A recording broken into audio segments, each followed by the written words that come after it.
안녕하세요. 오늘도 예배 자리에 오신 여러분들을 주님의 이름으로 환영합니다. 예배를 예배되게 하는 것은 예배를 고백하는 성도들의 심령과 그 자리에 임재하시는 하나님이십니다. 그래서 여러분들 어디서 예배를 드리고 계시건 여러분들이 진심을 담아 그 자리에 계신다면 하나님께 여러분들이 찾아오시고 은혜를 주실 것입니다. 주일 예배에 찾아오지 못하여 답답한 마음들이 다들 있으실 것입니다. 그 답답함이 이 순간을 향한 간절함이 되었으면 좋겠습니다. 여러분 15분 정도밖에 되지 않는 짧은 설교의 시간, 그리고 전체를 합쳐 20여 분밖에 안 되는 짧은 예배의 시간이지만 간절한 마음으로 여러분들의 자리에서 하나님을 찾으시고 은혜 받으셨으면 좋겠습니다. 함께 시작해 볼까요? 오늘은 시편 1편 말씀입니다. 시편 1편 말씀 제가 봉독해 드리겠습니다. 복 있는 사람은 악인들의 꾀를 따르지 아니하며 죄인들의 길에 서지 아니하며 오만한 자의 자리에 앉지 아니하고 오직 여호와의 율법을 즐거워하며 그의 율법을 주야로 묵상한도다. 그는 시냇가에 심은 나무가 철을 따라 열매를 맺으며 그 잎사귀가 마르지 아니한 같으니 그가 하는 모든 일이 다 형통하리로다. 악인들은 그렇지 아니하며 오직 바람이 나는 겨와 같도다. 그러므로 악인들은 심판을 견디지 못하며 죄인들의 의인의 모임에 들어올지 못하리로다. 무릇 의인들의 길은 여호와께서 인정하시나 악인들의 길은 망하리로다. 아멘. 오늘은 시편 1편 말씀을 가지고 두 사람이라는 제목으로 말씀을 전하도록 하겠습니다. 오늘 1편에는 두 사람이 나오죠. 하나는 복이 있는 사람이 나오고요. 하나는 복이 없는 사람이 나옵니다. 그래서 복이 있다라고 하면 우리 어감에는 이렇게 하면 복을 받는다라는 것처럼 해석되어도 되지만 그렇지 않고요. 복되도다 라는 표현이에요. 그래서 와, 너 되게 좋겠다, 너 되게 멋있다, 뭐 이런 표현이에요. 그러니까 복이 없다라고 하는 건 너 되게 안쓰럽다, 뭐 어떻게 그렇게 됐니, 약간 이런 뜻이에요. 그러니까 이렇게 하면 이라는 조건절로 받아들이지 마시고요. 이것 자체가 와 대단하다, 와 안타깝다 라고 하는 결론, 평가적인 것으로 받아들이시는 게 더 좋을 것 같습니다. 두 종류의 사람이 있습니다. 그러니까 이렇게 살면 참 잘 사는 거야, 이렇게 사는 건 좀 안타깝게 사는 거야, 요 얘기니까요. 요 두 가지 길을 한번 들어보도록 하겠습니다. 복이 없는 사람은 어떤 사람이죠? 1절에 부정문으로 되어 있으니까 이걸 긍정문으로 바꾸면 복이 없는 사람에 대한 정의가 될 것 같습니다. 복이 있는 사람은 아니며라고 하고 있으니까 복이 없는 사람은 이렇고 이래 라는 얘기가 되겠죠. 복이 없는 사람은 어떻다는 거예요? 악인의 꾀를 따르고 죄인의 길에 서고 오만한 자의 자리에 앉는다고 얘기해요. 그렇죠? 그러니까 꾀, 길, 자리 이렇게 되니까 어떤 생각으로 시작해서 어떻게 행동하고 그래서 그 사람이 그의 인격이 되어버려 라고 하는 거죠. 그렇죠? 그러니까 여기서 행동과 결과니까 제일 중요한 건 첫 단추겠죠. 첫 단추. 이게 문제겠죠. 이게 뭐예요? 악인의 꾀라고 얘기합니다. 꾀. 이 꾀라는 단어는 좀 부정적인 측면이 있죠. 꾀는 뭐예요? 내가 어떤 상황을 봤을 때 요렇게 하면 내가 최소 노동의 최대 효과를 보겠구나. 지름길을 찾는 거죠. 그러니까 이렇게 하면 내가 나한테 되게 유익하겠구나 라 해서 이제 출발한다는 거예요. 이 사람의 어떤 생각, 아이디어, 내가 출발하는 전제, 씨앗, 뭐 어떻게 표현, 너무 많은 전제 표현한다. 그러니까 최초의 씨앗이, 생각의 씨앗이 뭐예요? 꾀라는 거예요. 꾀, 악한 꾀. 어떻게 하면 나한테 좋을까? 이렇게 하면 나한테 참 좋겠다. 이게 나한테 정말 인생의 지름길인 것 같아. 라는 그 꾀가 뭐가 돼요? 인생의 계획이 되죠. 그 계획대로 열심히 하는 거죠. 와, 이 길을 가는 거예요. 이 꾀의 길을. 이렇게 해서 내가 빨리 성공해야지. 이렇게 해서 내가 되게 원하는 걸 찾아야지. 이렇게 해서 내가 이렇게 돼야지. 저렇게 돼야지. 그렇게 살다 보면 어떻게 돼요? 이 사람은 그냥 그런 사람이 되는 거죠. 그렇죠? 이런 사람이 되게 자기 인생에 스스로는 되게 자기 생각을 가지고 주체적으로 주도적으로 살아가고 있다라고 본인은 느끼지만 성경은 사실 이 사람이 어떤 사람을 얘기해요? 이 사람이 바람에 나는 겨와 같다라고 얘기해요. 이 꾀라는 게 기본적으로 어디서 와요? 상황 파악에서 오죠. 상황 파악. 그러니까 트렌드, 시대를 잘 읽는 게 꾀예요. 사실 요즘은 이래, 요즘은 저래. 그러니까 이걸 이렇게 해야 돼, 저렇게 해야 돼. 그렇죠? 대단한 거 같죠? 하지만 그 꾀라고 하는 게 이중성이 있어. 어떻게?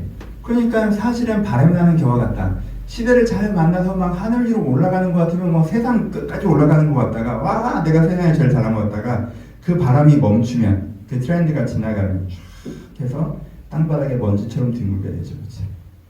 이 사람이 이렇게 된다고 얘기해요. 여러분, 이 복 없는 사람, 야, 그렇게 살면 안 돼 라는 사람은 어떻게 살아요? 막 나를 위해서, 내 꾀로 나를 위해서 내가 어떻게 사는 게 좋을지 막 고민을 해요. 근데 그 사람 삶의 결과는 어때요? 결국엔 한때는 내가 세상에 제일 잘난 것처럼 거들먹거리는 시기도 있지만, 결국은 내가 세상의 인정과 평가를 제대로 못 받으면 내가 너무 우울해지고 한심해지고 세상 비참해지는 것 같다가 막 이렇게 롤러코스터 타는 거예요. 내 인생의 주도권이 나한테 있어요? 없어요. 그냥 사실 상황에 멱살 잡혀 끌려가는 삶을 산다는 거예요. 여러분, 사람의 마음이라고 하는 게 두 가지로 만들어져요. 하나는 어떻게 만들어져요? 바깥의 상황이 내 마음을 만들 때가 있어요. 그렇죠? 그리고 또 하나는 어떻게 만들어져요? 이제부터 얘기하지만 하나님이 내 안쪽에 생겨난 진짜 내 영혼이 내 마음을 만들 때가 있어요. 여러분, 바깥에서 하는 상황이 내 마음을 만들잖아요. 이 사람은요, 상황에 멱살 잡혀 끌려다닐 수밖에 없어요. 그렇죠? 이게 복 없는 사람이에요. 계속 상황을 바꿔서 내 마음을 좋게 만들고 싶어하는 사람, 환경을 개선해서 내 감정을 좋게 만들고 싶어하는 사람, 그래서 어떻게 하면 그걸 개선할 수 있을까 막 꾀를 내는 사람, 그 꾀로 열심히 하는 사람. 여러분, 절대 세상 환경은 여러분 손에 담겨있지 않아요. 결국은 잘 될 때는 그렇게 잘 되는 것 같고 내가 대단한 것 같지만 그냥 바람을 타신 거예요. 그리고 때로 그 바람은 멈춰요. 아니, 결국 그 바람은 멈춰요. 그러면 이 환경으로 내 마음을 만들었던 사람은요, 내 마음이 공허해지고 우울해지고 초라해지고 그렇게 돼요. 그렇게 살면 안 된다고 얘기해요. 그럼 그 반대 어떻게 살라고 성경은 말씀하세요? 복 있는 사람은 어떻게 해요? 복 있는 사람은 여호와의 율법을 즐거워하며 그것을 주야로 묵상한다 라고 표현해요.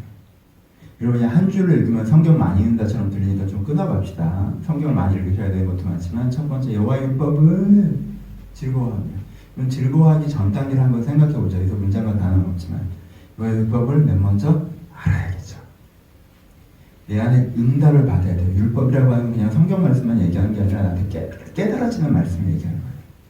아, 여호와의 율법을 알아야 돼요. 복음을 알아야 돼요. 아, 말씀을 진짜 깨달아야 돼요. 아, 정말 이렇구나. 이게 맞구나. 하나님께 이렇게 생각하시는구나. 깨달아야 돼요. 1단계. 그렇죠? 2단계.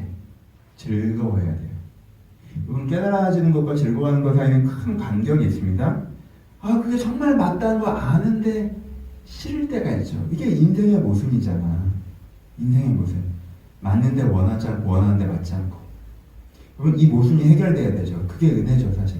하나님 말씀이 깨달아졌어요. 아, 하나님께 그걸 원하시는 건 알겠는데 나는 그걸 원하지 않아서 하나님께도 그걸 원하시는 게 싫어. 부담돼. 이게 아니라 내가 그걸 즐거워하는 상태. 하나님, 저도 그걸 즐거워해요. 저는 사실 이 세속적으로 내가 얼마나 잘 먹고 잘 사는 이걸 즐거워하는 게 아니라 저는 하나님 말씀대로 살아가는 게 즐거워요. 주님께서 보시기 아름다운 삶을 사는 게 즐거워요. 주님께서 주시는 복과 낙을 누리면서 사는 게 즐거워요. 하나님께 인도하시는 길이 나한테 되게 즐거워요. 그리고 이 즐거움을 느끼는 상태. 그 다음에 주야로 묵상하는 상태. 아, 하나님, 그럼 주야가 뭐예요? 모든 상황 속에서 묵상하는 상태. 어떻게 내가 적용해 나갈지 생각하고 행동하는 상태죠. 그러니까 내가 이 세상 환경 속에서 내 마음을 형성하는 게 아니라 하나님의 말씀 속에서 하나님께 이 세상을 지금 어떻게 나가고 계시고 나에 대해서 어떤 계획을 갖고 계시고 내가 어떤 사람이 되길 바라시며 그래서 내가 오늘 어떻게 살아가기를 바라시는가.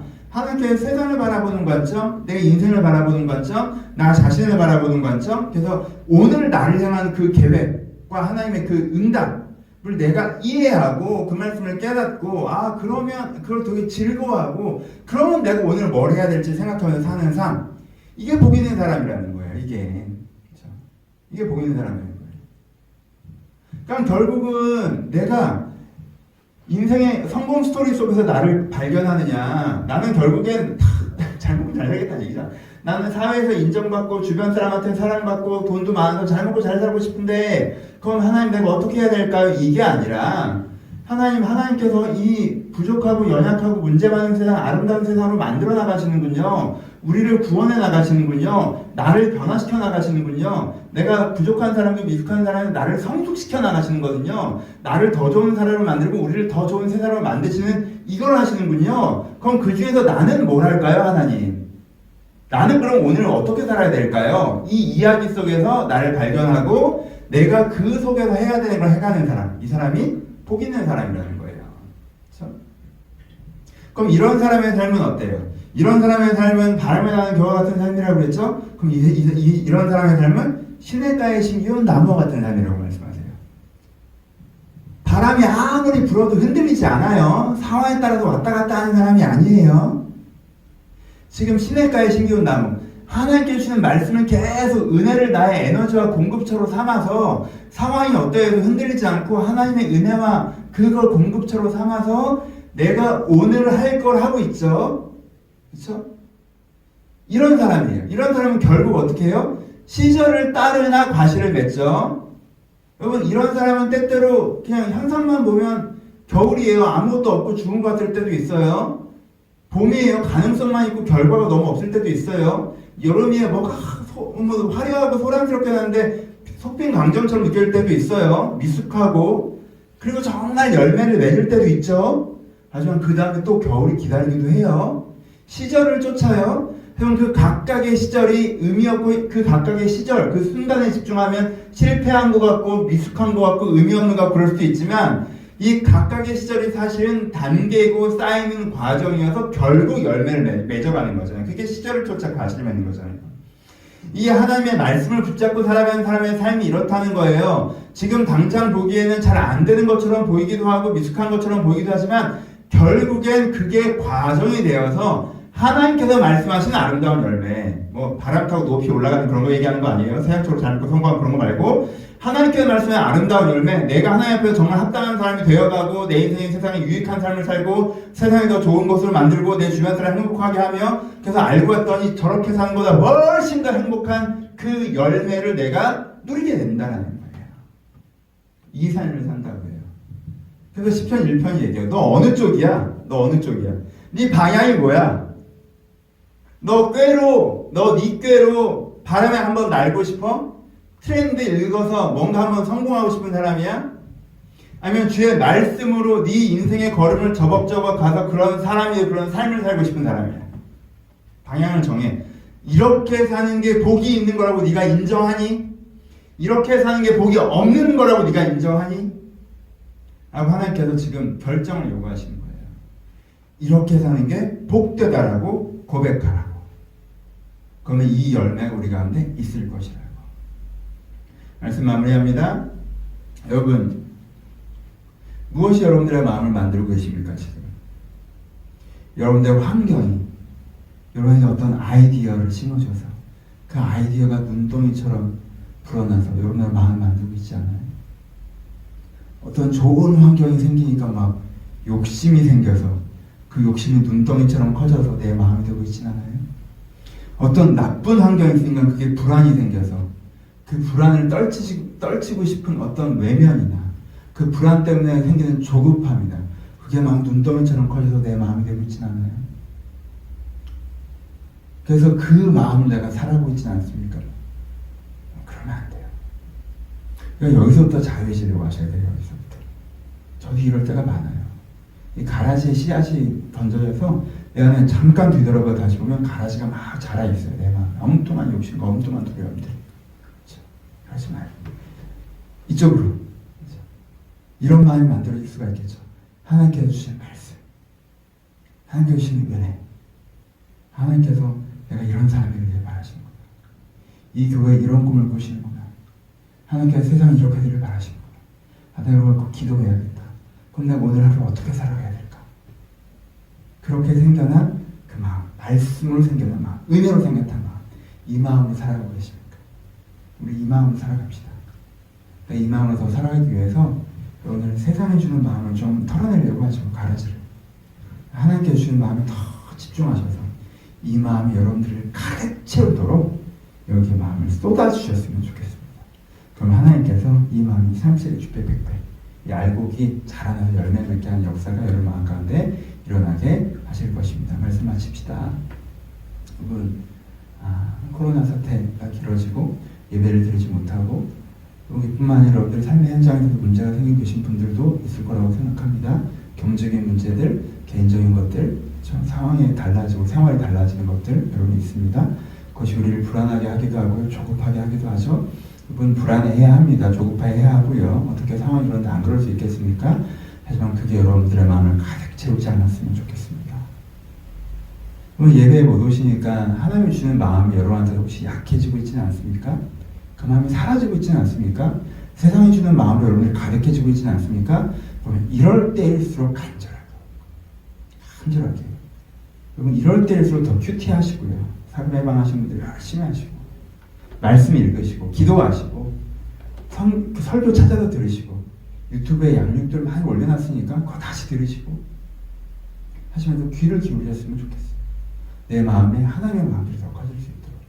이럴 때 우리가 이 험한 시절 변질되거나 뿌리 뽑히거나 흔들리지 않고 이 시절에 오히려 굳건해지고 단단해져서 하나님 앞에서 장성한 자로 살아갈 수 있을 것이라 생각합니다. 하나님은 오늘도 우리와 함께 계십니다. 우리 개인에게 우리 사회에 많은 위기와 어려움들이 있지만 그것을 견디고 극복하여서 우리가 걸어가야 될 삶을 살아갈 수 있게 하실 것입니다. 그 믿음을 가지고 기도하시며 그 하루를 살아내시기를 주님의 이름으로 축복합니다. 우리 같이 기도하시겠습니다. 여러분들 개인의 기도 제목들과 그리고 이 나라를 위한 코로나 사태를 위한 중보 기도로 기도하시고 그리고 다시 축도로 예배를 마치시기를 바랍니다. 기도하시겠습니다. 제가 축도합니다. 이제 우리 주 예수 그리스도의 은혜와 하나님 아버지의 사랑하심과 성령님의 교통하심이 지금도 세상이 주는 마음에서 벗어나 주님께서 주시는 마음으로 마음을 채우며 삶을 채우기를 바라는 모든 심령 가운데 이제로부터 영원토록 함께 있을지어다. 아멘. 감사합니다. 예배를 마쳤습니다. 한 주간도 은혜 가운데 지내시고 속히 얼굴 함께 보며 예배 드릴 날을 기대하며 기다리고 있습니다. 감사합니다.